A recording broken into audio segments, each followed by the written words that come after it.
ਗੁਰੂ ਅਰਜਨ ਦੇਵ ਜੀ ਮਹਾਰਾਜ ਸੱਚੇ ਪਾਤਸ਼ਾਹ ਜੀ ਇਸ ਪਾਵਨ ਸ਼ਬਦ ਦੇ ਅੰਦਰ ਸਾਨੂੰ ਦੱਸ ਰਹੇ ਨੇ, ਇਨਸਾਨ ਇੱਕ ਦੁੱਖਾਂ ਦਾ ਸਮੁੰਦਰ ਹੈ। ਮੈਂ ਅਮੀਰ ਹਾਂ ਤਾਂ ਵੀ ਮੈਂ ਦੁਖੀ ਹਾਂ, ਮੈਂ ਗਰੀਬ ਹਾਂ, ਕੋਈ ਗਰੀਬ ਹੈ ਤੇ ਤਾਂ ਵੀ ਉਹ ਦੁਖੀ ਆ।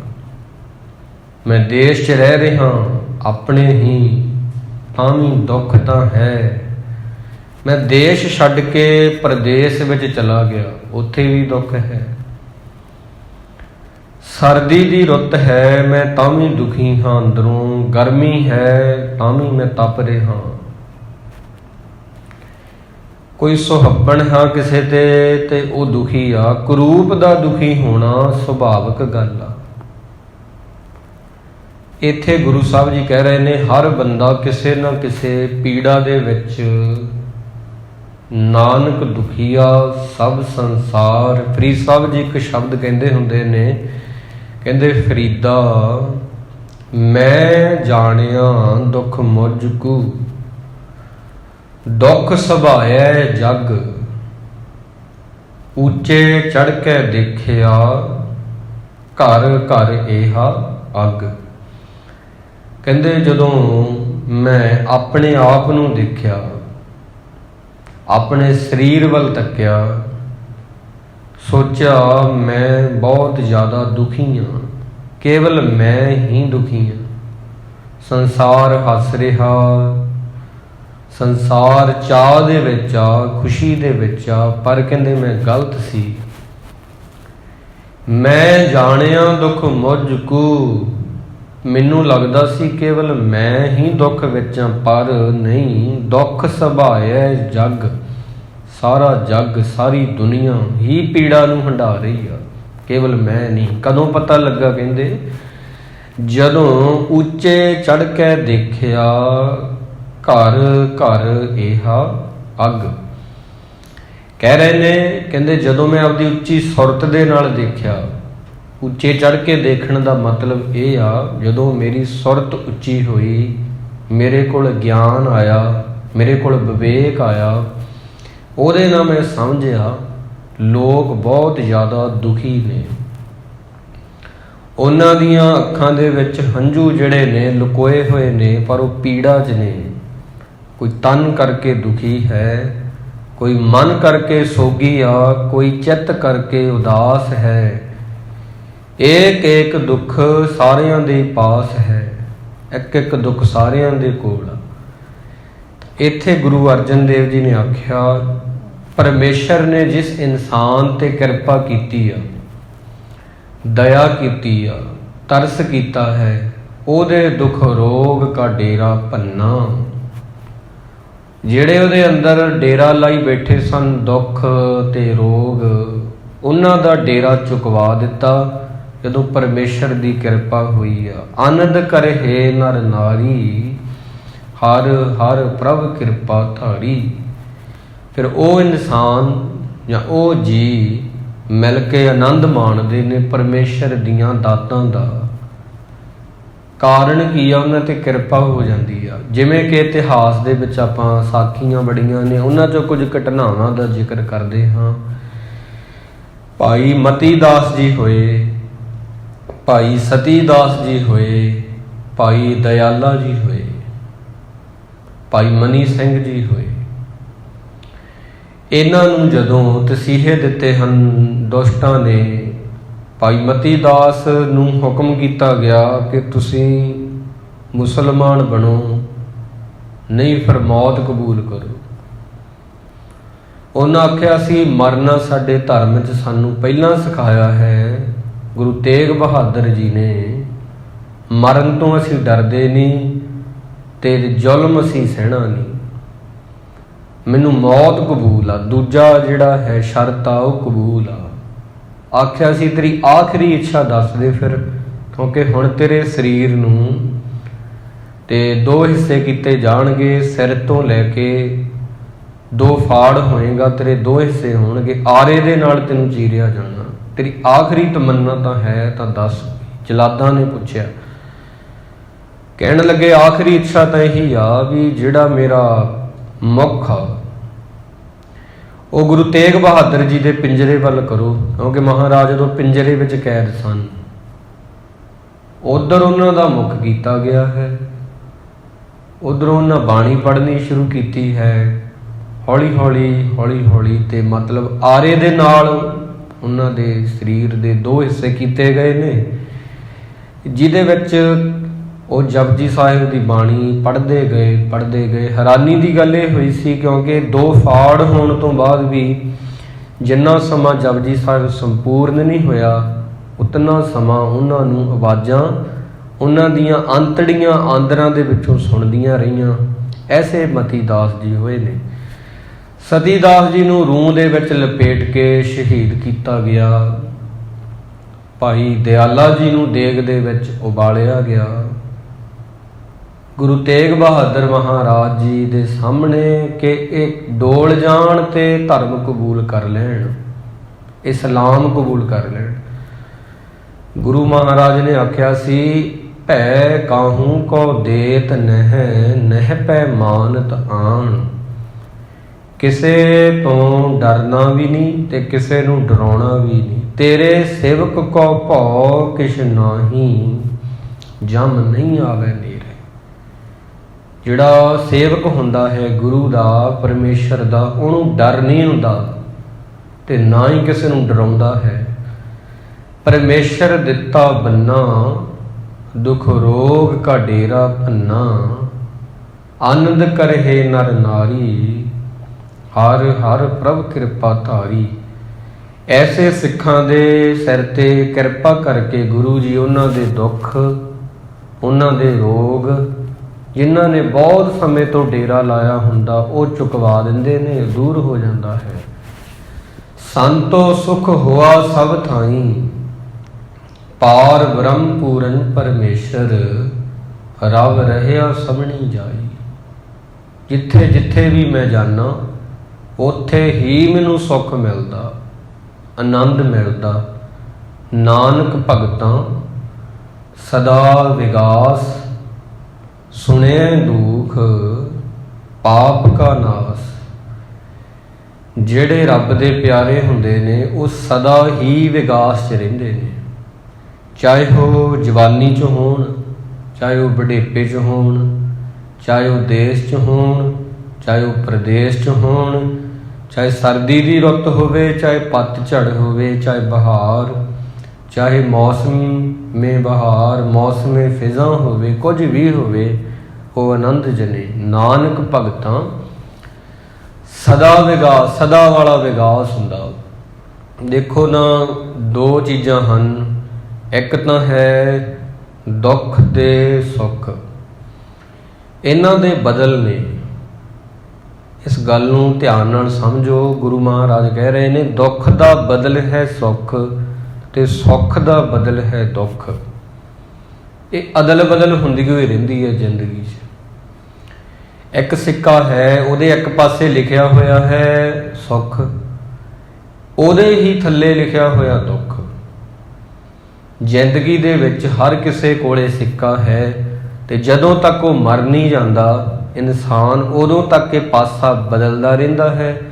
ਕਦੇ ਸੁੱਖ ਵਾਲਾ ਪਾਸਾ ਉੱਪਰ ਹੋ ਜਾਂਦਾ, ਕਦੇ ਦੁੱਖ ਵਾਲਾ।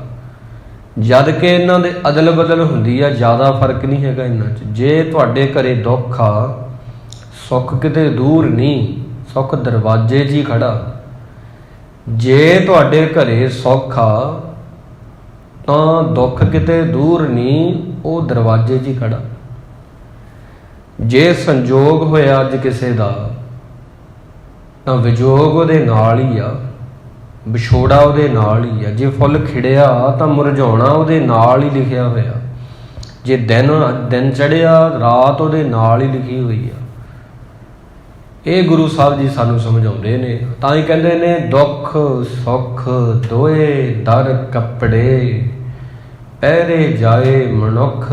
ਜਿੱਥੇ ਬੋਲਣ ਹਾਰੀ ਹੈ, ਤਿੱਥੇ ਚੰਗੀ ਚੁੱਪ। ਜਿੱਥੇ ਤੁਹਾਡੀ ਬੋਲ ਬਾਣੀ ਦਾ ਸਤਿਕਾਰ ਨਹੀਂ ਨਾ ਹੁੰਦਾ, ਉੱਥੇ ਚੁੱਪ ਭਲੀ ਹੁੰਦੀ ਆ। ਤੇ ਦੁੱਖ ਤੇ ਸੁੱਖ 2 ਕੱਪੜੇ ਹੁੰਦੇ ਨੇ, ਜਿਹੜੇ ਬੰਦੇ ਨੂੰ ਪਾਉਣੇ ਹੀ ਪੈਂਦੇ ਨੇ। ਇੱਕ ਸਿੱਕੇ ਦੇ 2 ਪਹਿਲੂ ਹੁੰਦੇ ਨੇ। ਬਸ ਇੰਨਾ ਕੁ ਹੁੰਦਾ ਕਦੇ ਕਿਹੜਾ ਪਾਸਾ ਉਤਾਂਹ ਹੁੰਦਾ, ਕਦੇ ਕਿਹੜਾ ਪਾਸਾ। ਤਾਂ ਇਹ ਜ਼ਿੰਦਗੀ ਹੈ, ਇਹਦੇ ਵਿੱਚ ਪਾਸੇ ਬਦਲਦੇ ਰਹਿੰਦੇ ਨੇ। ਕਈ ਵਾਰ ਅਸੀਂ ਸੁਖੀ ਹੁੰਦੇ ਹਾਂ, ਕਈ ਵਾਰ ਅਸੀਂ ਦੁਖੀ ਹੁੰਦੇ ਹਾਂ, ਕਈ ਵਾਰ ਅਸੀਂ ਦੁਖੀ ਹੁੰਦੇ ਹਾਂ ਅਤੇ ਕਈ ਵਾਰ ਅਸੀਂ ਸੁਖੀ ਹੁੰਦੇ ਹਾਂ। ਕਈ ਵਾਰੀ ਬੜੀ ਉਦਾਸੀ ਹੁੰਦੀ ਆ, ਕਈ ਵਾਰੀ ਬੜੀ ਗਮਗੀਨੀ ਹੁੰਦੀ ਆ, ਕਈ ਵਾਰੀ ਅਸੀਂ ਬੜੇ ਚਾਵਾਂ 'ਚ ਹੁੰਦੇ ਹਾਂ। ਗੁਰੂ ਮਹਾਰਾਜ ਇਸ ਪ੍ਰਕਾਰ ਇਹਨੂੰ ਕਹਿੰਦੇ ਨੇ, ਰੱਬ ਦਾ ਪਿਆਰਾ ਦੁੱਖ ਜਾਂ ਸੁੱਖ 'ਚ ਨਹੀਂ ਹੁੰਦਾ। ਸਰਮਖੰਡ, ਕਰਮਖੰਡ, ਸੱਚਖੰਡ, ਇਹ ਅਵਸਥਾਵਾਂ ਜਿਉਂਦਿਆਂ ਜੀ ਦੀਆਂ ਹੀ ਹੈਗੀਆਂ ਨੇ, ਜਿਉਂਦੇ ਜੀ ਨੂੰ ਮਿਲਦੀਆਂ ਨੇ। ਉਹ ਵਿਗਾਸ ਦੇ ਵਿੱਚ ਹੁੰਦਾ। ਸੰਤੋ ਸੁਖ ਹੋਆ ਸਭ ਥਾਈ, ਪਾਰ ਬ੍ਰਹਮ ਪੂਰਨ ਪਰਮੇਸ਼ਰ, ਰਵ ਰਹਿਆ ਸਭਨੀ ਜਾਈ। ਉਹਨੂੰ ਗੁਰੂ, ਉਹਨੂੰ ਪਰਮੇਸ਼ਰ ਹਰ ਜਗ੍ਹਾ ਹੀ ਦਿਖਦਾ, ਜਿੱਥੇ ਵੀ ਉਹ ਜਾਂਦਾ। ਜਿੱਥੇ ਹੋ ਜਾਈ ਤੂੰ ਸਭਨੀ ਥਾਈ, ਤੂੰ ਸਾਚਾ ਸਿਰਜਣਹਾਰ ਜੀਓ। ਧੁਰਕੀ ਬਾਣੀ ਆਈ ਤਿਨ ਸਗਲੀ ਚਿੰਤ ਮਿਟਾਈ। ਫਿਰ ਜਿਹਦੇ ਅੰਦਰ ਵਾਹਿਗੁਰੂ ਦੀ ਬਾਣੀ ਦਾ ਵਾਸ ਹੋ ਜਾਂਦਾ, ਜਿਹਦੇ ਅੰਦਰ ਵਾਹਿਗੁਰੂ ਦੀ ਬਾਣੀ ਟਿਕ ਜਾਂਦੀ ਆ, ਉਹਦੀਆਂ ਸਾਰੀਆਂ ਚਿੰਤਾਵਾਂ, ਉਹਦੇ ਸਾਰੇ ਝੋਰੇ, ਉਹਦੇ ਸਾਰੇ ਗਮ ਮਿਟਣ ਵਿੱਚ ਦੇਰ ਨਹੀਂ ਲੱਗਦੀ ਬਹੁਤੀ। 1 ਸੈਕਿੰਡ ਦੀ ਖੇਡ ਆ ਇਹ। ਕਿਵੇਂ? ਇੱਕ ਕਮਰੇ ਦੇ ਵਿੱਚ ਮੰਨ ਲਓ ਹਨੇਰਾ ਹੋਵੇ ਕਈ ਸਾਲਾਂ ਦਾ, ਉਹ ਬੰਦ ਪਿਆ। ਜੇ ਉਹਨੂੰ ਆਪਾਂ ਪ੍ਰਕਾਸ਼ਮਈ ਬਣਾਉਣਾ, ਚਾਨਣ ਕਰਨਾ, ਉਹਦੇ ਵਿੱਚ ਕੀ ਹਜ਼ਾਰਾਂ ਸਾਲ ਲੱਗਣਗੇ। ਕਿਸੇ ਚੀਜ਼, ਕਿਸੇ ਕਮਰੇ ਨੂੰ ਜੋ ਕਈ ਸਾਲਾਂ ਤੋਂ ਬੰਦ ਆ, ਉਹਦੇ ਵਿੱਚ ਚਾਨਣ ਕਰਨਾ ਕੀ ਉਤਨੇ ਸਾਲ ਲੱਗਦੇ ਨੇ? ਨਹੀਂ।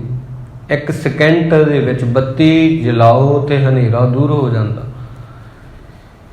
ਕੋਈ ਬਹੁਤ ਸਮੇਂ ਤੋਂ ਵਿਕਾਰਾਂ ਦੇ ਵਿੱਚ ਆ, ਕਈ ਸਾਲਾਂ ਤੋਂ, 20-25 ਸਾਲ ਤੋਂ, ਉਹਨੂੰ ਗੁਰੂ ਚਾਨਣ ਕਰਵਾਉਂਦਾ ਹੈ ਤਾਂ 1 ਸੈਕਿੰਡ ਲੱਗਦਾ ਹੈ।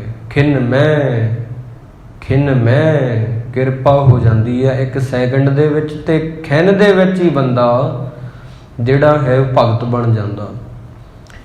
1 ਸੈਕਿੰਡ ਲੱਗਦਾ ਹੈ। ਦਇਆਲ ਪੁਰਖ ਮਿਹਰਬਾਨਾ, ਹਰ ਨਾਨਕ ਸਾਚ ਬਖਾਨਾ। ਗੁਰੂ ਤਾਂ ਸਦਾ ਹੀ ਦਿਆਲੂ ਹੁੰਦਾ। ਮਿਹਰਬਾਨ ਸਾਹਿਬ, ਮਿਹਰਬਾਨ ਸਾਹਿਬ ਮੇਰਾ ਮਿਹਰਬਾਨ। ਗੁਰੂ ਸਦਾ ਹੀ ਦਿਆਲੂ ਹੁੰਦਾ, ਪਰ ਇਨਸਾਨ ਹੀ ਆ ਜਿਹੜਾ ਕਿ ਉਹ ਤੋਂ ਮੁੱਖ ਮੋੜ ਲੈਂਦਾ। ਇਨਸਾਨ ਹੀ ਆ ਜਿਹੜਾ ਗੁਰੂ ਵੱਲ ਪਿੱਠ ਕਰ ਲੈਂਦਾ। ਹਰ ਨਾਨਕ ਸਾਜ ਬਖਾਨਾ। ਕਈ ਵਾਰੀ ਗੁਰੂ ਸਾਨੂੰ ਬਹੁਤ ਦੇਣਾ ਚਾਹੁੰਦਾ ਹੈ, ਬੜਾ ਕੁਝ ਦੇਣਾ ਚਾਹੁੰਦਾ ਹੈ। ਅਸੀਂ ਤੁੱਛ ਜਿਹੀ ਚੀਜ਼ ਮੰਗ ਲੈਂਦੇ ਹਾਂ ਤੇ ਉਹ ਨਹੀਂ ਲੈ ਪਾਉਂਦੇ ਜੋ ਦੇਣਾ ਚਾਹੁੰਦਾ ਅਸੀਂ। ਜਿਵੇਂ ਕਿ ਇੱਕ ਕਹਾਣੀ ਆ, ਬੜੀ ਸੁੰਦਰ ਹੈ। ਇੱਕ ਕੋਈ ਅਮੀਰ ਔਰਤ ਸੀ, ਬੜੀ ਧਨਾੜ। ਉਹਨੇ ਆਖਿਆ, ਜੇਕਰ ਕੋਈ ਮੇਰਾ ਚਿੱਤਰ ਬਣਾ ਕੇ ਦੇਵੇਗਾ ਤੇ ਮੈਂ ਉਹਨੂੰ ਫਿਰ ਮੂੰਹੋਂ ਮੰਗਿਆ ਇਨਾਮ ਦੇਵਾਂਗੀ। ਜੇ ਸਾਹਮਣੇ ਬਿਠਾ ਕੇ ਮੇਰੀ ਕੋਈ ਤਸਵੀਰ ਹੂਬਹੂ ਬਣਾ ਦੇਗਾ ਨਾ, ਤੇ ਮੈਂ ਉਹਨੂੰ ਇਨਾਮ ਦੇਵਾਂਗੀ ਜੋ ਉਹ ਮੂੰਹ ਤੋਂ ਮੰਗੇਗਾ। ਉਸ ਤੋਂ ਬਾਅਦ ਫਿਰ ਕੀ ਹੋਇਆ ਕਿ ਇੱਕ ਗਰੀਬ ਵਿਅਕਤੀ ਸੀ, ਉਹਦੇ ਫਟੇ ਪੁਰਾਣੇ ਕੱਪੜੇ ਪਾਏ। ਉਹਨੂੰ ਵੀ ਇਸ ਗੱਲ ਦਾ ਪਤਾ ਲੱਗਾ। ਸਾਰੀ ਜ਼ਿੰਦਗੀ ਉਹਨੇ ਗਰੀਬੀ ਵਿੱਚ ਕੱਢ ਦਿੱਤੀ ਸੀ। ਸੋਚਣ ਲੱਗਾ, ਚਿੱਤਰਕਾਰ ਚੰਗਾ ਸੀ ਕਿ ਮੈਂ ਬਣਾਉਂਗਾ ਤਸਵੀਰ, ਕਿਉਂਕਿ ਜੋ ਬਣਾਉਂਦਾ ਸੀ ਇਸ ਨੂੰ ਪਸੰਦ ਨਹੀਂ ਸੀ ਆਉਂਦੀ ਪਹਿਲਾਂ। ਤਾਂ ਇਹ ਵੀ ਆ ਗਿਆ। ਇਹਨੇ ਵੀ ਬੁਰਸ਼ ਉਠਾ ਕੇ ਚੱਕ ਕੇ ਤੇ ਉਹ ਤਸਵੀਰ ਜਿਹੜੀ ਆ ਬਣਾਈ। ਤਸਵੀਰ ਉਹ ਬਜ਼ੁਰਗ ਔਰਤ ਨੂੰ ਪਸੰਦ ਆ ਗਈ। ਉਹਨੇ ਆਖਿਆ, ਬੋਲ ਕੀ ਮੰਗਦਾ ਹੈ ਤੂੰ, ਕੀ ਦੇ ਦੇਵਾਂ? ਇਹ ਸੋਚਣ ਲੱਗਾ। ਕਹਿੰਦਾ, ਮੈਂ $100 ਮੰਗ ਲੈਣਾ, ਉਹਦੇ ਨਾਲ ਮੈਨੂੰ ਵਧੀਆ। ਫਿਰ ਕਹਿੰਦਾ, $100 ਬਹੁਤੇ ਹੋ ਜਾਣਗੇ, ਕਿਉਂ ਨਾ 50 ਮੰਗ ਲਵਾਂ। ਤਾਂ ਉਹ ਔਰਤ ਨੇ ਕੀ ਕੀਤਾ, ਜ਼ਿਆਦਾ ਸੋਚਾਂ 'ਚ ਪੈ ਗਿਆ। ਵੀ ਮੈਂ ਕੀ ਮੰਗਾਂ। ਗਿਣਤੀਆਂ ਮਿਣਤੀਆਂ ਤੋਲ ਮੋਲ ਦੇ ਵਿੱਚ ਪੈ ਗਿਆ। ਤਾਂ ਉਹਨੇ ਕੀ ਕੀਤਾ, ਆਪਣਾ ਪਰਸ ਇਹਨੂੰ ਦਿੱਤਾ। ਕਹਿਣ ਲੱਗੀ ਤੂੰ ਜਿਹੜੀ ਤਸਵੀਰ ਬਣਾਈ ਆ ਤੂੰ ਦੱਸ ਨਹੀਂ ਰਿਹਾ, ਚੱਲ ਆਹ ਬਦਲੇ 'ਚ ਪਰਸ ਰੱਖ ਲੈ। ਫਿਰ ਇਹ ਸੋਚਣ ਲੱਗਾ ਵੀ ਇੱਕ ਪਰਸ, ਮੈਂ ਤਸਵੀਰ ਬਣਾਈ, ਇਹਦਾ ਮੈਂ ਕਰਾਂਗਾ ਕੀ? ਹਾਂ ਦੇਖਣ ਨੂੰ ਬੜਾ ਸੋਹਣਾ ਹੈ, ਜੇ ਵੇਚ ਵੀ ਦਊਂਗਾ ਇਹਨੂੰ ਤਾਂ ਕੀ ਮੈਨੂੰ ਵੱਧ ਤੋਂ ਵੱਧ ਮਿਲ ਜੂਗਾ। ਤਾਂ ਉਹਨੇ ਵਾਪਸ ਕਰ ਦਿੱਤਾ, ਕਹਿੰਦਾ ਨਹੀਂ ਮੈਨੂੰ ਇਹ ਨਹੀਂ ਚਾਹੀਦਾ। ਆਖਿਆ ਮੈਨੂੰ $100 ਦੇ ਦੇ, ਕਿਸੇ ਦੀ ਬਣਦੀ ਇਹੀ ਮੇਰੀ ਮਿਹਨਤ ਆ, ਉਹ ਦੇ ਦੇ। ਉਹ ਔਰਤ ਨੇ ਕੀ ਕੀਤਾ, ਪਰਸ ਖੋਲਿਆ। ਉਹ ਪਰਸ ਵਿੱਚ ਲੱਖਾਂ ਰੁਪਏ ਸਨ, ਲੱਖਾਂ ਡਾਲਰ ਸਨ, ਜਿਹੜੀ ਬਾਹਰਲੀ ਕਰੰਸੀ ਆ। ਉਹਦੇ ਵਿੱਚੋਂ $100 ਦਾ ਇੱਕ ਨੋਟ ਉਹਨੇ ਖਿੱਚਿਆ ਤੇ ਉਹਨੂੰ ਪਕੜਾ ਦਿੱਤਾ, ਉਹਨੂੰ ਫੜਾ ਦਿੱਤਾ। ਕਹਿੰਦੀ ਆਹ ਲੈ ਤੇਰੀ ਮਿਹਨਤ ਜੋ ਤੂੰ ਮੰਗ ਰਿਹਾ। ਬਾਅਦ 'ਚੋਂ ਬੜਾ ਪਛਤਾਇਆ। ਕਹਿੰਦਾ ਇਹ ਔਰਤ ਜਿਹੜੀ ਬਜ਼ੁਰਗ ਆ ਮੈਨੂੰ ਲੱਖਾਂ ਡਾਲਰ ਦੇ ਰਹੀ ਸੀ ਤੇ ਮੈਂ ਬਦਲੇ 'ਚ ਮੰਗ ਬੈਠਾ 100। ਇਸ ਕਰਕੇ ਨਾ ਉਹ ਕਹਿੰਦੇ ਇਨਸਾਨ ਵੀ ਰੱਬ ਦੇ ਨਾਲ ਇਵੇਂ ਹੀ ਕਰਦਾ। ਗੁਰੂ ਸਾਨੂੰ ਕਈ ਦਫਾ ਬਹੁਤ ਦੇਣਾ ਚਾਹੁੰਦਾ ਹੁੰਦਾ, ਬਹੁਤ ਜ਼ਿਆਦਾ। ਸਾਡੀ ਝੋਲੀ ਹਾਲਾਂਕਿ ਓਡੀ ਨਹੀਂ ਹੁੰਦੀ। मांगी थी एक कली उतार के हार दे दिया, चाही थी एक धुन तूने सितार दे दिया। झोली बहुत छोटी थी मस्कीन की, तूने हंस के सारा संसार दे दिया। कई बारी साडी झोली छोटी हुंदी है पर उन्हें सानू संसार देना हुंदा सारा, असी लै नहीं पाउंदे। इंसान गिणतियां मिणतियां विच बहुत ज़्यादा पैंदा है, ਜਿਹਦੇ ਕਰਕੇ ਇਹਨੂੰ ਗੁਰੂ ਤੋਂ ਮੰਗਣਾ ਨਹੀਂ ਆਉਂਦਾ। ਤਾਂ ਹਮੇਸ਼ਾ ਹੀ ਗੁਰੂ ਅਰਜਨ ਦੇਵ ਜੀ ਨੂੰ ਜਦੋਂ ਤੁਸੀਂ ਪੜ੍ਹੋਗੇ ਉਹ ਰੱਬ ਤੋਂ ਘੱਟ ਨਹੀਂ ਗੱਲ ਕਰਦੇ। ਉਹ ਕਹਿੰਦੇ ਨੇ ਗੁਰੂ ਤੋਂ ਤੁਸੀਂ ਗੁਰੂ ਨੂੰ ਹੀ ਮੰਗੋ, ਛੋਟੀ ਚੀਜ਼ ਨਾ ਮੰਗ ਲਿਓ। ਰੱਬ ਤੋਂ ਰੱਬ ਨੂੰ ਮੰਗਿਓ, ਛੋਟੀ ਚੀਜ਼ ਨਾ ਮੰਗ ਲਿਓ। ਉਹ ਚਿੱਤਰਕਾਰ ਦੇ ਵਾਂਗ $100 ਹੀ ਨਾ ਮੰਗਿਓ। ਜਿਹਨੇ $100 ਬਣਾਏ ਨੇ, $100 ਬਣਾਉਣ ਵਾਲੇ ਇਨਸਾਨ ਬਣਾਏ ਨੇ ਜਿਹਨੇ, ਉਹਨੂੰ ਮੰਗਿਓ। ਪਰਮਾਤਮਾ ਤੋਂ ਪਰਮਾਤਮਾ ਨੂੰ ਮੰਗਿਓ। ਧੁਰ ਕੀ ਬਾਣੀ ਆਈ ਤੈਨ ਸਗਲੀ ਚਿੰਤ ਮਿਟਾਈ, ਫਿਰ ਬੰਦੇ ਦੀਆਂ ਚਿੰਤਾਵਾਂ ਸੋਗ ਰੋਗ ਦੂਰ ਹੋ ਜਾਂਦੇ ਨੇ ਜਦੋਂ ਉਹ ਰੱਬ ਤੋਂ ਰੱਬ ਨੂੰ ਮੰਗਦਾ ਹੈ। ਦੇਖੋ ਮੰਗਣ ਦੇ ਵਿੱਚ ਜਿਹੜਾ ਆਨੰਦ ਹੈ ਪਰਮਾਤਮਾ ਨੂੰ, ਮਿਲਾਪ ਤੋਂ ਪਹਿਲਾਂ ਜਿਹੜੀ ਤੜਫ ਆ ਉਹ ਵਸਲ ਦੇ ਵਿੱਚ ਵੀ ਉਹਨਾਂ ਆਨੰਦ ਨਹੀਂ। ਮਿਲਾਪ ਦੇ ਹੋਣ ਤੋਂ ਪਹਿਲਾਂ ਜਿਹੜਾ ਆਨੰਦ ਹੈ ਉਹ ਮਿਲ ਕੇ ਵੀ ਨਹੀਂ ਹੈਗਾ। ਭਗਤ ਕਹਿੰਦੇ ਨੇ ਗੱਲ। ਫਰੀਦ ਸਾਹਿਬ ਜੀ ਤਾਂ ਇੱਥੋਂ ਤੱਕ ਕਹਿੰਦੇ ਹੁੰਦੇ ਨੇ, ਕਹਿੰਦੇ ਤੂੰ ਮਿਲਣਾ ਨਾ ਮਿਲ ਪਰ ਤੇਰੀ ਤੜਫ ਰਹਿਣੀ ਚਾਹੀਦੀ ਹੈ। ਦੇਖੋ ਰੱਬ ਨੂੰ ਕਹਿ ਰਹੇ ਨੇ ਤੂੰ ਮਿਲਣਾ ਚਾਹੇ ਨਾ ਮਿਲ ਪਰ ਤੇਰੀ ਤੜਫ ਤਾਂ ਰਹਿਣੀ ਚਾਹੀਦੀ ਆ। ਮਿਲਣਾ ਨਾ ਮਿਲਣਾ ਇਹ ਬਾਅਦ ਦੀਆਂ ਗੱਲਾਂ ਨੇ, ਤੇਰੀ ਕਿਰਪਾ ਹੈ ਪਰ ਤੇਰੀ ਅੰਦਰ ਸੱਲ ਹੋਣਾ ਚਾਹੀਦਾ ਬੰਦੇ ਯਾਰ ਤੂੰ ਮੇਰੇ ਨਾਲੋਂ ਵਿਛੜਿਆ ਹੈ। ਫਰੀਦ ਸਾਹਿਬ ਦੀ ਇੱਕ ਬੜੀ ਸੁੰਦਰ ਸਾਖੀ ਆ, ਤੁਸੀਂ ਸੁਣ ਕੇ ਸਮਝ ਲੱਗੇਗੀ ਕਿ ਭਗਤ ਸੋਚਦੇ ਕਿਵੇਂ ਨੇ, ਸੋਚਣ ਦਾ ਦਾਇਰਾ ਕਿਵੇਂ, ਉਹਨਾਂ ਦਾ ਮਤਲਬ ਆਪਾਂ ਕਿਵੇਂ ਸੋਚਦੇ ਹਾਂ, ਉਹ ਕਿੱਦਾਂ ਸੋਚਦੇ ਨੇ, ਇਹ ਤੁਹਾਨੂੰ ਹੁਣ ਪਤਾ ਲੱਗੇਗਾ। ਦੇਖੋ ਫਰੀਦ ਸਾਹਿਬ ਜੀ ਜਿਹੜੇ ਨੇ ਨਾ, ਤੇ ਉਹ ਨਮਾਜ਼ ਨਹੀਂ ਸੀ ਖਜਾਉਂਦੇ। ਸ਼ਾਇਦ ਤੁਸੀਂ ਇਹ ਜਾਣਦੇ ਹੋ 5 ਨਮਾਜ਼ਾਂ ਹੁੰਦੀਆਂ ਨੇ, ਫਜਰ ਦੀ, ਮਗਰ ਦੀ, ਜੌਹਰ ਦੀ, ਅਸਰ ਦੀ, ਇਸਾ ਕੀ, 5 ਨਮਾਜ਼ਾਂ ਹੁੰਦੀਆਂ ਨੇ। ਮੁਸਲਮਾਨ ਵੀਰ ਜਿਹੜੇ ਨੇ ਪੜ੍ਹਦੇ ਹਨ। ਫਰੀਦ ਸਾਹਿਬ ਜੀ ਵੀ ਪੜ੍ਹਦੇ ਸੀ। ਇੱਕ ਦਿਨ ਐਸਾ ਹੋਇਆ ਕੋਈ ਕੰਮ ਪੈ ਗਿਆ। ਦੇਖੋ ਕਬੀਲਦਾਰੀ ਜਿਵੇਂ ਹੁੰਦੀ ਆ ਉਹਦੇ ਵਿੱਚ ਕੰਮ ਪੈਂਦੇ ਹੀ ਨੇ ਬੰਦੇ ਨੂੰ। ਇੱਕ ਦਿਨ ਇਹ ਨਮਾਜ਼ ਨਹੀਂ ਸੀ ਪੜ੍ਹ ਸਕੇ, ਮਜਬੂਰੀ ਹੋ ਗਈ ਕੋਈ ਕਹਿ ਲਓ।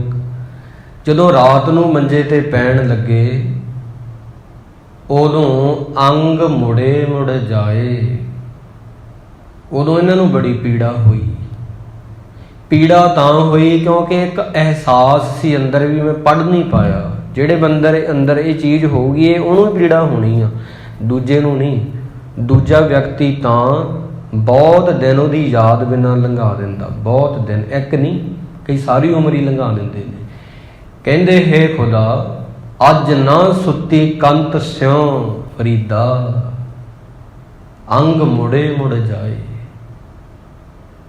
ਕਹਿੰਦੇ ਮੈਂ ਅੱਜ ਪਰਮਾਤਮਾ ਦੇ ਨਾਲ ਆਨੰਦ ਨਹੀਂ ਮਾਣ ਪਾਇਆ, ਉਹਨੂੰ ਯਾਦ ਨਹੀਂ ਕਰ ਪਾਇਆ, ਕਿਉਂਕਿ ਇਸਾ ਦੀ ਨਮਾਜ਼ ਰਹਿ ਗਈ ਸੀ, ਜਿਹੜੀ ਸ਼ਾਮ ਵਾਲੀ ਹੁੰਦੀ ਆ ਉਹਨੂੰ ਇਸਾ ਕੀ ਨਮਾਜ਼ ਕਹਿੰਦੇ ਨੇ, ਉਹ ਰਹਿ ਗਈ, ਨਹੀਂ ਪੜ੍ਹ ਪਾਏ, ਕੰਮ ਜ਼ਿਆਦਾ ਹੋ ਗਿਆ। ਜਦੋਂ ਰਾਤ ਨੂੰ ਸੌਣ ਲੱਗੇ ਨੇ ਤੇ ਹੁਣ ਪੀੜਾ ਹੋ ਰਹੀ ਆ, ਦਰਦ ਹੋ ਰਿਹਾ। ਸੋਚਣ ਲੱਗੇ ਕਹਿੰਦੇ ਦੇਖ ਫਰੀਦਾ ਤੇਰਾ ਜੀਵਨ ਕਿਵੇਂ ਦਾ ਹੈ, ਤੂੰ ਰੋਜ਼ ਨਮਾਜ਼ ਪੜ੍ਹਦਾ, ਅੱਜ ਨਹੀਂ ਤੂੰ ਪੜ੍ਹ ਸਕਿਆ, ਤੇ ਅੱਜ ਨਹੀਂ ਪੜ੍ਹੀ ਤੇ ਤੇਰਾ ਇਹ ਹਾਲ ਹੋ ਗਿਆ। ਤੂੰ ਅੱਜ ਖੁਦਾ ਨੂੰ ਯਾਦ ਨਹੀਂ ਕੀਤਾ, ਅੱਜ ਨਾ ਸੁੱਤੀ ਕੰਤ ਸਿਉ ਅੰਗ ਮੁੜੇ ਮੁੜ ਜਾਏ। ਤੇਰੇ ਅੰਗ ਮੁੜ ਰਹੇ ਨੇ, ਕੰਬਣੀ ਛਿੜ ਰਹੀ ਆ, ਪੀੜਾ ਹੋ ਰਹੀ ਆ। ਪਰ ਫਰੀਦਾ ਕੀਤੀ ਜੋਬਨ ਪ੍ਰੀਤ ਬਿਨ ਸੁੱਕ ਗਏ ਕੁਮਲਾਏ। ਉਹਨਾਂ ਦਾ ਕੀ ਹਾਲ ਹੋਇਆ ਹੋਣਾ, ਕੀ ਹੁੰਦਾ ਹੋਊਗਾ ਜਿਹੜੇ ਕਦੇ ਵੀ ਰੱਬ ਨੂੰ ਯਾਦ ਨਹੀਂ ਕਰਦੇ। ਉਹਨਾਂ ਦੇ ਮਨ ਦਾ ਹਾਲ, ਉਹਨਾਂ ਦੀ ਆਤਮਾ ਦਾ ਕੀ ਹਾਲ ਹੁੰਦਾ ਹੋਊਗਾ ਜਿਹੜੇ ਕਦੇ ਰੱਬ ਨੂੰ ਯਾਦ ਨਹੀਂ ਕਰਦੇ। ਬਹੁਤ ਜੋਬਨ ਫਰੀਦਾ ਕੀਤੀ ਜੋਬਨ, ਬਹੁਤ ਜਵਾਨੀਆਂ ਪ੍ਰੀਤ ਤੋਂ ਬਿਨਾਂ ਸੁੱਕ ਕੇ ਕੁਮਲਾ ਗਈਆਂ ਨੇ, ਮੁਰਝਾ ਗਈਆਂ ਨੇ। ਐਸੀ ਗੱਲ ਬਣੀ ਪਈ ਆ। ਹੈਰਾਨ ਹੋ ਕੇ ਕਹਿ ਰਹੇ ਨੇ ਜਿਹੜੇ ਕਦੇ ਤੈਨੂੰ ਯਾਦ ਨਹੀਂ ਕਰਦੇ ਉਹਨਾਂ ਦੇ ਮਨ ਦਾ ਹਾਲ ਕੀ ਹੋਊਗਾ। ਤੇ ਵਾਕਈ ਹੀ ਜਿਹੜੇ ਕਦੇ ਯਾਦ ਨਹੀਂ ਕਰਦੇ ਉਹਨਾਂ ਦੇ ਮਨ ਉਖੜੇ ਨੇ। ਫਿਰ ਇੱਕ ਹੋਰ ਉਹਨਾਂ ਦਾ ਹੀ ਸਲੋਕ ਹੈ। ਫਰੀਦ ਸਾਹਿਬ ਜੀ ਨੂੰ ਆਖਿਆ ਤੁਸੀਂ ਮੌਤ ਤੋਂ ਡਰਦੇ ਹੋ? ਕਹਿੰਦੇ ਬਿਲਕੁਲ ਨਹੀਂ। ਅੱਜ ਆਉਂਦੀ ਅੱਜ ਆਵੇ, ਕੱਲ ਆਉਂਦੀ ਹੁਣੇ ਆਵੇ, ਮੈਂ ਨਹੀਂ ਡਰਦਾ ਮੌਤ ਤੋਂ। ਫਰੀਦ ਸਾਹਿਬ ਜੀ ਤੁਸੀਂ ਕਿਸੇ ਤੋਂ ਡਰਦੇ ਹੋ? ਕਹਿੰਦੇ ਹਾਂ ਮੈਂ ਇੱਕ ਚੀਜ਼ ਤੋਂ ਹੀ ਡਰਦਾ ਬਸ। ਉਹ ਕਿਹੜੀ ਚੀਜ਼ ਆ? ਤਿੰਨਾਂ ਮੁਖ ਡਰਾਵਣੇ ਫਰੀਦਾ, ਜਿਨ੍ਹਾਂ ਵਿਸਾਰਿਓ ਨਾਮ। ਕੀ ਤੋਂ ਡਰਦੇ ਹੋ? ਮੌਤ ਤੋਂ ਨਹੀਂ ਦੇਖੋ ਡਰਦੇ ਫਰੀਦਾ, ਤਿੰਨਾਂ ਮੁਖ ਡਰਾਵਣੇ ਜਿਨ੍ਹਾਂ ਵਿਸਾਰਿਓ ਨਾਉ। ਇੱਥੇ ਦੁੱਖ ਘਨੇਰਿਆਂ ਅੱਗੇ ਠੌਰ ਨਾ ਠਾਓ। ਫਰੀਦ ਸਾਹਿਬ ਜੀ ਕਹਿੰਦੇ ਮੈਂ ਉਹਨਾਂ ਬੰਦਿਆਂ ਤੋਂ ਡਰਦਾ ਜਿਹੜੇ ਕਦੇ ਵੀ ਰੱਬ ਨੂੰ ਯਾਦ ਨਹੀਂ ਕਰਦੇ, ਕਦੇ ਵਾਹਿਗੁਰੂ ਨੂੰ, ਅੱਲਾ ਨੂੰ, ਖੁਦਾ ਨੂੰ ਸਿਮਰਦੇ ਨਹੀਂ, ਨਮਾਜ਼ ਨਹੀਂ ਪੜ੍ਹਦੇ ਜਿਹੜੇ ਕਦੇ ਵੀ। ਉਹਨਾਂ ਤੋਂ ਮੈਂ ਡਰਦਾ ਹਾਂ। ਕਾਰਨ ਕੀ ਆ? ਉਹਨਾਂ ਦੇ ਮੁੱਖ ਡਰਾਉਣੇ ਨੇ, ਉਹਨਾਂ ਦੇ ਅੰਦਰ ਵਿਕਾਰ ਨੇ, ਉਹਨਾਂ ਦੇ ਅੰਦਰ ਵਲਵਲੇ ਨੇ। ਜਦੋਂ ਉਹਨਾਂ ਨੂੰ ਬਾਹਰ ਕੱਢਦੇ ਨੇ ਤਾਂ ਜੀਵਨ ਤਬਾਹ ਕਰ ਦਿੰਦੇ ਨੇ। ਮੈਂ ਉਹਨਾਂ ਤੋਂ ਡਰਦਾ ਹਾਂ। ਫਰੀਦਾ ਤਿੰਨਾਂ ਮੁਖ ਡਰਾਵਣੇ ਜਿਨ੍ਹਾਂ ਵਿਸਾਰਿਉਣ ਨਾਉ। ਇੱਥੇ ਦੁੱਖ ਘਨੇਰਿਆਂ ਅੱਗੇ ਠੌਰ ਨਾ ਠਾਓ। ਇਸ ਕਰਕੇ ਕਹਿੰਦੇ ਨੇ ਉਹਨਾਂ ਨੂੰ ਇੱਥੇ ਦੁੱਖ ਤਾਂ ਘਨੇਰੇ ਨੇ, ਉਹਨਾਂ ਦੇ ਅੰਦਰ ਜਦੋਂ ਬੰਦੇ ਦਾ ਮਨ ਹੀ ਨਹੀਂ ਟਿਕਣਾ, ਇਹਨੂੰ ਵੱਡਾ ਦੁੱਖ ਕੋਈ ਹੁੰਦਾ ਨਹੀਂ। ਤੇ ਅੱਗੇ ਉਹਨਾਂ ਨੂੰ ਜਗ੍ਹਾ ਨਹੀਂ ਕੋਈ। ਇਸ ਕਰਕੇ ਕੇਵਲ ਪੈਸੇ ਵਾਲਾ ਸੁੱਖ ਨਹੀਂ ਹੁੰਦਾ। ਮਨ ਜੇ ਨਾ ਟਿਕੇ, ਵੱਡੇ ਵੱਡੇ ਅਮੀਰ, ਵੱਡੇ ਵੱਡੇ ਗਮਗੀਨ ਲੋਕ ਦੇਖੇ ਗਏ ਨੇ ਜਿਹੜੇ ਕਿ ਬਹੁਤ ਅਮੀਰ ਸਨ। ਅਸਲ ਚੀਜ਼, ਅਸਲੀ ਰੌਣਕ ਅੰਦਰ ਦੀ ਹੁੰਦੀ ਆ ਬੰਦੇ ਦੇ। ਅਸਲੀ ਚੀਜ਼ ਅੰਦਰ ਹੈ, ਆਪਣੇ ਅੰਦਰ ਹੀ ਫੁੱਲ ਖਿੜਦੇ ਨੇ, ਅੰਦਰ ਹੀ ਕੰਡੇ ਨੇ ਸਾਡੇ, ਉਹਨਾਂ ਨੂੰ ਅਸੀਂ ਬਾਹਰ ਕੱਢਦੇ ਹਾਂ। ਪਹਿਲਾਂ ਅਸੀਂ ਮਨ 'ਚ ਸੋਚਦੇ ਹਾਂ ਕੀ ਬੋਲਣਾ, ਫਿਰ ਉਹਨਾਂ ਨੂੰ ਬੋਲ ਪ੍ਰਗਟ ਹੁੰਦੇ ਨੇ, ਸ਼ਬਦ ਦਿੰਦੇ ਹਾਂ, ਫਿਰ ਅਸੀਂ ਬੋਲਦੇ ਹਾਂ। ਸਾਡੀ ਸੋਚ ਹੀ ਤੈਅ ਕਰਦੀ ਆ ਵੀ ਅਸੀਂ ਕੀ ਕਰਾਂਗੇ। ਸੋਚਣ ਤੋਂ ਬਿਨਾਂ ਬੋਲਿਆ ਨਹੀਂ ਜਾ ਸਕਦਾ। ਪਹਿਲਾਂ ਇਨਸਾਨ ਸੋਚਦਾ ਹੈ ਫਿਰ ਬੋਲਦਾ ਹੈ, ਪਹਿਲਾਂ ਸੋਚਦਾ ਹੈ ਫਿਰ ਕਰਦਾ ਹੈ। ਤਾਂ ਗੁਰੂ ਦੀ ਬਾਣੀ ਕਹਿੰਦੀ ਆ ਵੀ ਤੁਸੀਂ ਆਪਣੀ ਜੇ ਸੋਚ ਨੂੰ ਸਹੀ ਕਰ ਲਓਗੇ ਤੁਹਾਡੇ ਕਰਮ ਸਹੀ ਹੋ ਜਾਣਗੇ। ਸੋਚ ਜਿਹੜੀ ਆ ਉਹਨੂੰ ਕਿਵੇਂ ਸਹੀ ਬਣਾਇਆ ਜਾ ਸਕਦਾ, ਉਹਨੂੰ ਕਿਵੇਂ ਸਾਫ ਸੁਥਰਾ ਰੱਖਿਆ ਜਾ ਸਕਦਾ। ਪਰ ਕਾ ਬੁਰਾ ਨਾ ਰਾਖੋ ਚੀਤ, ਤੁਮ ਕੋ ਦੁੱਖ ਨਹੀਂ ਭਾਈ ਮੀਤ। ਉਹਦੇ ਵੀ ਗੁਰੂ ਮਹਾਰਾਜ ਨੇ ਸਾਰੇ ਹੱਲ ਦੱਸੇ ਨੇ। ਕਹਿੰਦੇ ਜਦੋਂ ਅਸੀਂ ਸਵੇਰ ਤੋਂ ਲੈ ਕੇ ਸ਼ਾਮ ਤੱਕ ਹੁੰਨੇ ਆ, ਕੱਪੜੇ ਪਾਉਂਦੇ ਆ, ਉਹਨਾਂ 'ਤੇ ਧੂੜ ਕਣ ਜੰਮ ਜਾਂਦੇ ਨੇ। ਅਸੀਂ ਸਵੇਰ ਤੋਂ ਲੈ ਕੇ ਸ਼ਾਮ ਤੱਕ ਘਰ ਵਿੱਚ ਬੈਠੇ ਹਾਂ ਤਾਂ ਵੀ ਕੱਪੜੇ ਮੈਲੇ ਹੋ ਜਾਂਦੇ ਨੇ ਬੰਦੇ ਦੇ ਪਸੀਨੇ ਨਾਲ। ਉਹਨਾਂ ਨੂੰ ਅਸੀਂ ਫਿਰ ਕੀ ਕਰਦੇ ਹਾਂ, ਸਾਬਣ ਦੇ ਨਾਲ ਧੋਂਦੇ ਹਾਂ। ਜਿਹੜੇ ਹੱਥ ਪੈਰ ਸਾਡੇ ਪਲੀਤ ਹੁੰਦੇ ਨੇ ਉਹਨਾਂ ਨੂੰ ਪਾਣੀ ਨਾਲ ਧੋਂਦੇ ਹਾਂ। ਭਰੀਐ ਹੱਥ ਪੈਰ ਤਨ ਦੇ, ਪਾਣੀ ਧੋਤੈ ਉਹ ਤੁਰਸ ਖੇ, ਮੂਤ ਪਲੀਤੀ ਕੱਪੜ ਹੋਏ, ਦੇ ਸਾਬੂਨ ਲਈਐ ਉਹ ਧੋਏ। ਇਨਸਾਨ ਇਹਨਾਂ ਚੀਜ਼ਾਂ ਨੂੰ ਸਾਫ਼ ਕਰ ਲੈਂਦਾ, ਉਜਲਾ ਕਰ ਲੈਂਦਾ ਤੇ ਪਹਿਨਦਾ ਹੈ ਵਾਰ-ਵਾਰ। ਪਰ ਜੇ ਭਰੀਐ ਮਤ ਪਾਪਾਂ ਕੈ ਸੰਗ, ਪਰ ਜੇ ਬੰਦੇ ਦੀ ਸੋਚ ਜਿਹੜੀ ਆ ਪਾਪਾਂ ਨਾਲ ਭਰ ਜਾਵੇ, ਵਿਕਾਰਾਂ ਨਾਲ ਭਰ ਜਾਵੇ, ਉਹਨੂੰ ਕਿਵੇਂ ਧੋਈਦਾ, ਉਹਨੂੰ ਕਿੱਦਾਂ ਸਾਫ਼ ਕਰੀਦਾ ਹੈ। ਉਹ ਧੋਪੈ ਨਾਮੈ ਕੈ ਰੰਗ, ਪੁੰਨੀ ਪਾਪੀ ਆਖਣ ਨਾਹੇ, ਕਰ ਕਰ ਕਰਣਾ ਲਿਖ ਲੈ ਜਾਓ। ਉਹ ਨਾਮ ਦੇ ਰੰਗ ਨਾਲ ਧੋਤੀ ਜਾਂਦੀ ਆ, ਗੁਰੂ ਦੀ ਸੰਗਤ ਨਾਲ ਧੋਤੀ ਜਾਂਦੀ ਆ। ਮਾੜੀ ਸੋਚ, ਇੱਕ ਵਿਦਵਾਨ ਨੇ ਇੱਕ ਪੁਸਤਕ ਲਿਖੀ ਹੈ ਬੜੀ ਪਿਆਰੀ, ਉਹਦੇ ਵਿੱਚ ਇੱਕ ਸ਼ਬਦ ਹੈ ਲਿਖਿਆ, ਇੱਕ ਲਾਈਨ ਹੀ ਲਿਖੀ ਆ, ਹੈ ਬੜੀ ਪਿਆਰੀ। ਕਹਿੰਦੇ ਜਦੋਂ ਤੁਸੀਂ ਕੇਸੀ ਨਹਾਉਂਦੇ ਹੋ, ਜਦੋਂ ਕੇਸੀ ਨਹਾਉਂਦੇ ਹੋ, ਵਾਲਾਂ ਨੂੰ ਧੋਂਦੇ ਹੋ, ਉਦੋਂ ਨਾਲ ਇਹ ਵੀ ਕਿਹਾ ਕਰੋ ਮੈਂ ਮੈਲ ਦੇ ਨਾਲ, ਵਾਲਾਂ ਦੀ ਮੈਲ ਦੇ ਨਾਲ ਮੈਲੇ ਵਿਚਾਰਾਂ ਤੋਂ ਵੀ ਛੁਟਕਾਰਾ ਪਾਉਣਾ। ਕੱਲੇ ਸਿਰ ਦੀ ਮੈਲ ਉਤਾਰਿਆਂ ਉਹ ਕਹਿੰਦੇ ਗੱਲ ਨਹੀਂ ਬਣਦੀ। ਜਿਤਨਾ ਸਮਾਂ ਬੰਦੇ ਦੇ ਅੰਦਰ ਜਿਹੜੀ ਦਿਮਾਗ 'ਚ ਜਿਹੜੀ ਮੈਲ ਆ ਉਹ ਨਾ ਬਾਹਰ ਉੱਗੜ ਕੇ ਬਾਹਰ ਆ ਜੇ। ਇੱਕ ਸਾਖੀ ਆ ਬੜੀ ਪਿਆਰੀ ਗੁਰੂ ਹਰਗੋਬਿੰਦ ਸਾਹਿਬ ਜੀ ਦੀ। ਬਾਬਾ ਬੁੱਢਾ ਜੀ ਜਦੋਂ ਬੀੜ ਸਾਹਿਬ ਰਹਿੰਦੇ ਸੀ ਤੇ ਬਹੁਤ ਸਮਾਂ ਉਹਨਾਂ ਨੂੰ ਹੋ ਗਿਆ ਸੀ। ਇੱਕ ਦਿਨ ਸੰਗਤਾਂ ਗਈਆਂ ਦਰਸ਼ਨ ਕਰਨ, ਨਾਲ ਉਹਨਾਂ ਦੇ ਆਏ ਨੇ ਛੇਵੇਂ ਪਾਤਸ਼ਾਹ ਜੀ ਨੂੰ ਮਿਲਣ ਵਾਸਤੇ। ਮਿਲ ਕੇ ਕਹਿੰਦੇ ਸਤਿਗੁਰੂ ਜੀ ਮੈਂ ਕੁਝ ਮੰਗਣ ਆਇਆ ਹਾਂ ਅੱਜ, ਕਿਉਂਕਿ ਬਾਬਾ ਬੁੱਢਾ ਜੀ ਨੇ ਆਪ ਦੇ ਵਾਸਤੇ ਕਦੇ ਵੀ ਕੁਝ ਮੰਗਿਆ ਨਹੀਂ। ਹਮੇਸ਼ਾ ਜੋ ਮੰਗਿਆ ਉਹ ਸੰਗਤਾਂ ਲਈ ਮੰਗਿਆ। ਇਹੀ ਗੁਰਮੁਖਾਂ ਦੀ ਪਛਾਣ ਹੁੰਦੀ ਆ। ਆਪਦੇ ਲਈ ਤਾਂ ਸਾਰੀ ਦੁਨੀਆ ਹੀ ਮੰਗਦੀ ਆ, ਕਿਸੇ ਲਈ ਮੰਗਣਾ ਬੜਾ ਔਖਾ ਹੁੰਦਾ। ਆਪਦੇ ਲਈ ਸਾਰੇ ਭੱਜੇ ਫਿਰਦੇ ਨੇ, ਕਿਸੇ ਵਾਸਤੇ ਭੱਜਣਾ ਪਰਉਪਕਾਰ ਹੁੰਦਾ। ਤਾਂ ਕਹਿੰਦੇ ਮੈਂ ਕੁਝ ਮੰਗਣ ਆਇਆ ਹਾਂ। ਗੁਰੂ ਪਾਤਸ਼ਾਹ ਜੀ ਕਹਿੰਦੇ ਜੇਠ ਦਾ ਮਹੀਨਾ ਸੀ ਉਦੋਂ, ਕਹਿੰਦੇ ਬੜੀ ਗਰਮੀ ਆ, ਤੁਸੀਂ ਬਜ਼ੁਰਗ ਹੋ, ਮੈਨੂੰ ਇੱਕ ਚਿੱਠੀ ਲਿਖ ਦਿੰਦੇ, ਮੈਂ ਖੁਦ ਆ ਜਾਂਦਾ ਅੰਮ੍ਰਿਤਸਰ ਤੋਂ ਚੱਲ ਕੇ।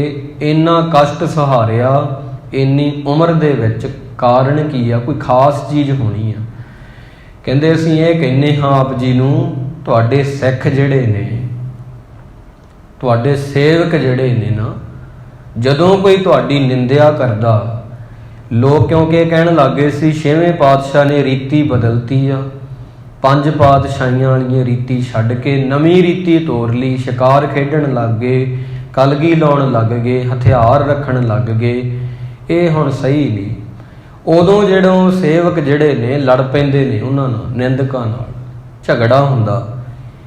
ਇਹਨਾਂ ਨੂੰ ਤੁਸੀਂ ਵਿਵੇਕ ਬਖਸ਼ੋ, ਇਹਨਾਂ ਨੂੰ ਟਿਕਾ ਬਖਸ਼ੋ, ਕਿਉਂਕਿ ਇਹ ਫਿਰ ਤੁਹਾਨੂੰ ਪੂਰਨ ਰੂਪ 'ਚ ਜਾਣਦੇ ਨਹੀਂ ਹੈਗੇ। ਇਹਦਾ ਮਤਲਬ ਕਾਰਨ ਕੀ ਆ, ਜੇ ਕੋਈ ਮੈਨੂੰ ਆ ਕੇ ਕੁਝ ਕਹਿ ਰਿਹਾ ਤੂੰ ਗਲਤ ਹੈ, ਮੈਂ ਆਪਣੇ ਆਪ ਨੂੰ ਜਾਣਦਾ ਵੀ ਮੈਂ ਸਹੀ ਹਾਂ ਕਿ ਗਲਤ, ਉਹ ਬੰਦਾ ਮੇਰੇ ਬਾਰੇ ਫੈਸਲਾ ਨਹੀਂ ਨਾ ਸੁਣਾ ਸਕਦਾ। ਮੇਰਾ ਜਦੋਂ ਜਨਮ ਹੋਇਆ ਮੈਂ ਆਪਣੇ ਆਪ ਨੂੰ ਉਦੋਂ ਤੋਂ ਜਾਣਦਾ। ਕਈ 5 ਮਿੰਟ 'ਚ ਫੈਸਲਾ ਸੁਣਾ ਦਿੰਦੇ ਨੇ ਵੀ ਇਹ ਤੂੰ ਇੱਦਾਂ ਦਾ ਬੰਦਾ ਹੈ। ਜਦੋਂ ਗੁਰੂ ਮਹਾਰਾਜ ਕੋਈ ਤੁਹਾਡੇ ਬਾਰੇ ਫੈਸਲਾ ਸੁਣਾਉਂਦਾ, ਇਹ ਲੜ ਪੈਂਦੇ ਨੇ, ਇਹ ਝਗੜਦੇ ਨੇ। ਕੀ ਇਹ ਤੁਹਾਨੂੰ ਜਾਣਦੇ ਨਹੀਂ ਕਿ ਤੁਹਾਡੇ ਨਾਲੋਂ ਵੱਧ ਭਰੋਸਾ ਇਹਨਾਂ ਨੂੰ ਉਹਨਾਂ ਨਿੰਦਕਾਂ ਦੇ ਬੋਲਾਂ ਤੇ ਹੈ? ਇਹਨਾਂ ਨੂੰ ਵਿਵੇਕ ਬਖਸ਼ੋ। ਹਾਰ ਪਰਿਓ ਸੁਆਮੀ ਕੈ ਦੁਆਰੇ, ਦੀਜੈ ਬੁੱਧ ਵਿਵੇਕਾ। ਇਹਨਾਂ ਨੂੰ ਵਿਵੇਕ ਬੁੱਧ ਬਖਸ਼ੋ, ਜਿਹਦੇ ਨਾਲ ਟਿਕਣ ਟਿਕਾਵੇ ਇਹਨਾਂ ਨੂੰ। ਕਹਿੰਦੇ ਜੀ ਕਿਵੇਂ, ਮੈਂ ਸਮਝਿਆ ਨਹੀਂ। ਬਾਬਾ ਬੁੱਢਾ ਜੀ ਨੇ ਆਖਿਆ ਸੀ ਇੱਕ ਅਸਥਾਨ ਬਣਾਓ ਜਿਹਦਾ ਨਾਮ ਵਿਵੇਕ ਸਰ ਰੱਖੋ। ਹੱਥ ਫੜ ਕੇ ਮਹਾਰਾਜ ਜੀ ਦਾ ਹੱਥ ਵਿੱਚ ਸੋਟੀ ਫੜੀ ਹੋਈ ਆ ਬਾਬਾ ਬੁੱਢਾ ਜੀ ਦੇ, ਹੌਲੀ ਹੌਲੀ ਹੌਲੀ ਜਾ ਰਹੇ ਨੇ। ਤੇ ਇੱਕ ਜਗ੍ਹਾ ਆਈ, ਉੱਥੇ ਕਹਿੰਦੇ ਇੱਥੇ ਬਣਾਓ ਅਸਥਾਨ, ਉਹਦਾ ਨਾਮ ਰੱਖੋ ਵਿਵੇਕ ਸਰ। ਛੇਵੇਂ ਪਾਤਸ਼ਾਹ ਜੀ ਨੇ ਫਿਰ ਕਈ ਮੰਗਵਾਈ, ਕਮਰ ਕੱਸਾ ਕਰਕੇ ਉਦੋਂ ਹੀ ਟੱਕ ਲਾਇਆ, ਸਰੋਵਰ ਦੀ ਖੁਦਵਾਈ ਕਰਵਾਈ। ਬਾਬਾ ਬੁੱਢਾ ਜੀ ਨੇ ਆਖਿਆ ਜਿਹੜਾ ਇੱਥੇ ਆਊਗਾ ਇਸ ਸਥਾਨ ਤੇ, ਸਰ ਦੇ ਵਿੱਚ ਸਰੋਵਰ ਵਿੱਚ ਇਸ਼ਨਾਨ ਕਰਕੇ ਗੁਰੂ ਦੇ ਬਚਨ ਸੁਣੂਗਾ। ਉਦੋਂ ਉੱਥੇ ਛੇਵੇਂ ਪਾਤਸ਼ਾਹ ਜੀ ਬਚਨ ਕਰਨ ਲੱਗ ਗਏ ਸੀ, ਸਰੋਵਰ ਦੇ ਕੰਢੇ ਬਹਿ ਕੇ। ਕਹਿੰਦੇ ਉਹਨੂੰ ਵਿਵੇਕ ਦੀ ਪ੍ਰਾਪਤੀ ਹੋਊਗੀ। ਵਿਵੇਕ ਮਤਲਬ ਕਿ ਤੁਹਾਡਾ ਉੱਚਾ ਆਚਰਨ, ਤੁਹਾਡਾ ਉੱਚਾ ਕਿਰਦਾਰ, ਤੁਹਾਡੀ ਜਿਹੜੀ ਮੱਤ ਦੀ ਸੋਚ ਆ ਉਹ ਸੁੱਚੀ ਤੇ ਉੱਚੀ। ਸਿੱਖਾਂ ਦਾ ਮਨ ਨੀਵਾਂ, ਮੱਤ ਉੱਚੀ। ਇਹ ਵਿਵੇਕ ਹੁੰਦੀ ਆ ਕਿ ਬੰਦਾ ਰਹਿੰਦਾ ਨੀਵਾਂ ਹੈ ਪਰ ਉਹਦੀ ਮੱਤ ਜਿਹੜੀ ਆ ਉੱਚੀ ਹੁੰਦੀ ਆ। ਉੱਚੀ ਸੁਰਤ ਵਾਲੇ ਹੀ ਬੰਦੇ ਨੀਵੇਂ ਰਹਿੰਦੇ ਹੁੰਦੇ ਆ। ਮਿੱਠਤ ਨੀਵੀਂ ਨਾਨਕਾ, ਗੁਣ ਚੰਗਿਆਈਆਂ ਤਤ। ਜਿਵੇਂ ਬਹੁਤ ਚੀਜ਼ਾਂ ਦੇ ਅਰਕ ਨਹੀਂ ਕੱਢੇ ਜਾਂਦੇ, ਆਪਾਂ ਕਹਿੰਦੇ ਫਲਾਣੀ ਚੀਜ਼ ਦਾ ਅਰਕ ਆ, ਇਹ ਫਲਾਣੀ ਚੀਜ਼ ਦਾ ਨਿਚੋੜ ਆ। ਸਾਰੇ ਗੁਣਾਂ ਦਾ ਨਿਚੋੜ ਨਿਮਰਤਾ ਹੈ। ਸਾਰੇ ਗੁਣਾਂ ਦਾ ਤੱਤ ਨਿਮਰਤਾ ਹੈ। ਜਿਹ 'ਚ ਨਿਮਰਤਾ ਨਹੀਂ ਉਹ ਕਦੇ ਵੀ ਗੁਰੂ ਦਾ ਸਿੱਖ ਨਹੀਂ ਹੋ ਸਕਦਾ, ਕਦੇ ਵੀ। ਜਿਹ 'ਚ ਹੰਕਾਰ ਹੈ ਉਹ ਕਦੇ ਗੁਰੂ ਨੂੰ ਨਹੀਂ ਭਾ ਸਕਦਾ। ਨਿਮਰਤਾ ਇੱਕ ਇਹੋ ਜਿਹਾ ਗੁਣ ਹੈ ਜਿਹੜਾ ਹੋਰ ਗੁਣਾਂ ਨੂੰ ਸੱਦਾ ਦਿੰਦਾ ਹੈ। ਨਿਮਰਤਾ ਇੱਕ ਚੁੰਬਕ ਹੈ ਜਿਹੜਾ ਹੋਰ ਗੁਣਾਂ ਨੂੰ ਖਿੱਚਦਾ ਹੈ। ਤਾਂ ਫਿਰ ਉੱਥੇ ਵਿਵੇਕ ਸਰ ਦੀ ਰਚਨਾ ਹੋਈ। ਤਾਂ ਗੁਰੂ ਮਹਾਰਾਜ ਸੱਚੇ ਪਾਤਸ਼ਾਹ ਜੀ ਨੇ ਆਪਦੇ ਸਿੱਖਾਂ ਨੂੰ ਵਿਵੇਕ ਬਖਸ਼ਿਆ ਉਹ ਜਗ੍ਹਾ ਤੇ ਕਿ ਕੋਈ ਤੁਹਾਨੂੰ ਕੁਝ ਕਹੀ ਜਾਵੇ, ਤੁਸੀਂ ਆਪਣੇ ਆਪ ਨੂੰ ਕਦੋਂ ਤੋਂ ਜਾਣਦੇ ਹੋ। ਸਾਨੂੰ ਕੋਈ ਮਾੜਾ ਜਿਹਾ ਕੇ ਕਹਿ ਦੇਵੇ, ਅਸੀਂ ਉਦੋਂ ਹੀ ਉਹਦੇ ਨਾਲ ਲੜਨ ਲੱਗ ਜਾਂਦੇ ਹਾਂ, ਕਾਰਨ ਅਸੀਂ ਆਪਣੇ ਆਪ ਨੂੰ ਜਾਣਿਆ ਨਹੀਂ, ਅਸੀਂ ਆਪਣੇ ਆਪ ਨੂੰ ਪਛਾਣਿਆ ਨਹੀਂ, ਕਿਉਂਕਿ ਅਸੀਂ ਉਹਦਾ ਕਿਹਾ ਹੋਇਆ ਮੰਨ ਲੈਂਦੇ ਹਾਂ।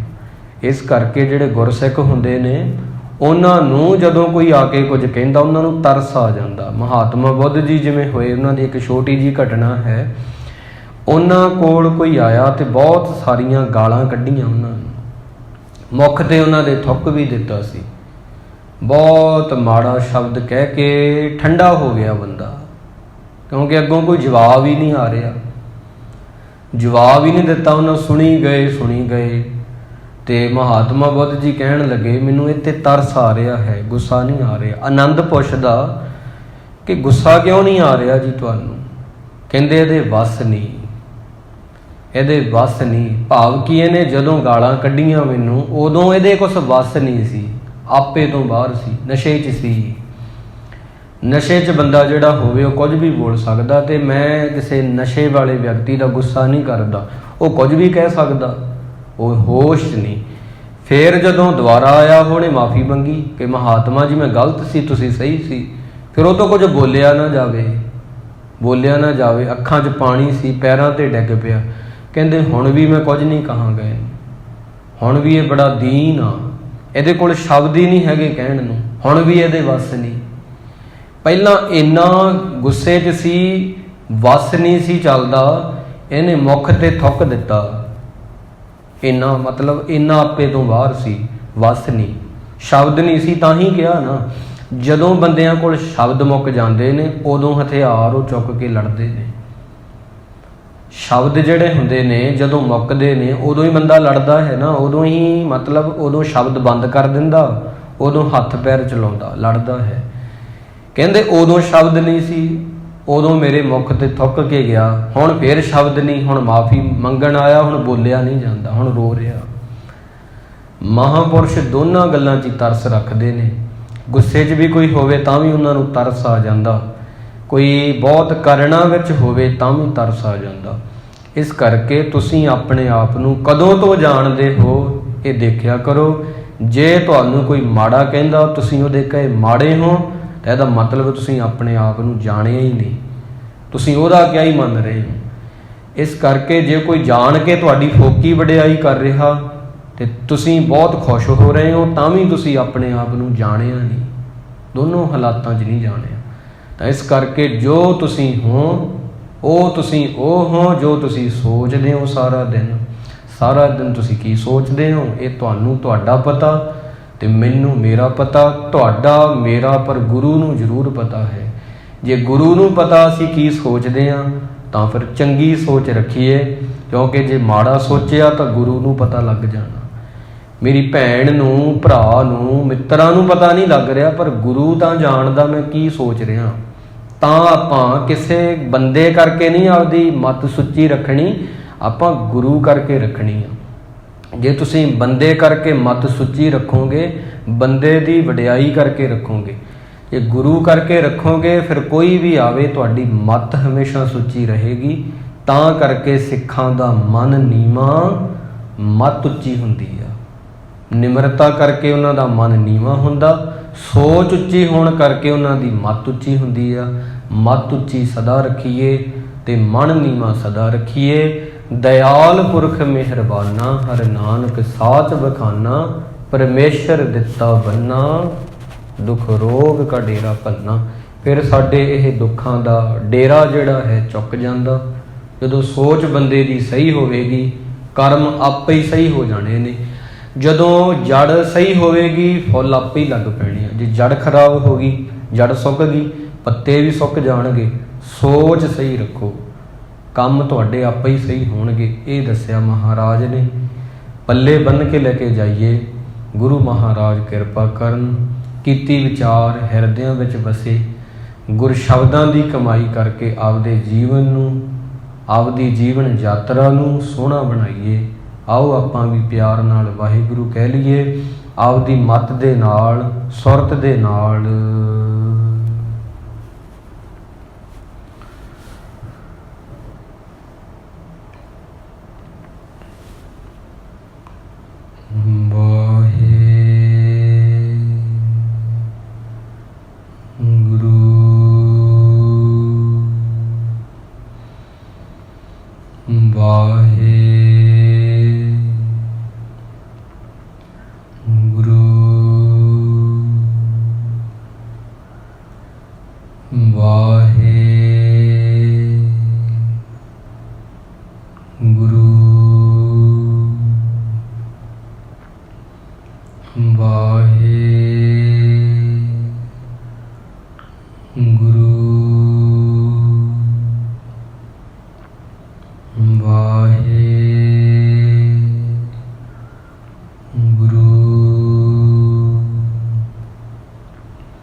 ਦੇਹੋ ਸੱਜਣ ਅਸੀਸੜੀਆਂ,